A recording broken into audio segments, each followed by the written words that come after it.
அம்மா இல்ல அப்பனும் இல்ல ஆறுதல் சொல்ல ஆளில்ல ஆசைப்பட்ட வாழ்வும் ஒண்ணு அவளுக்கு இங்கே சேரல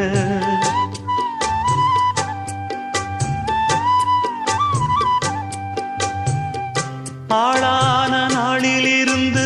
ஆசையும் வச்சா மாறல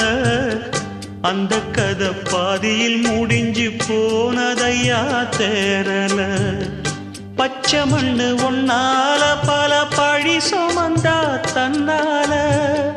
பாவம் பழி முன்னால வந்து படருதையா தன்னால கஷ்டத்தை மட்டும் தூக்கி சுமக்கும் கண்ணீவதா சின்ன மகதா உத்தமிரத்தினந்தா இங்கே மானமுள்ள பொண்ணு ஒன்ன மனந்துடிக்க விட்டாக மறுதலிக்க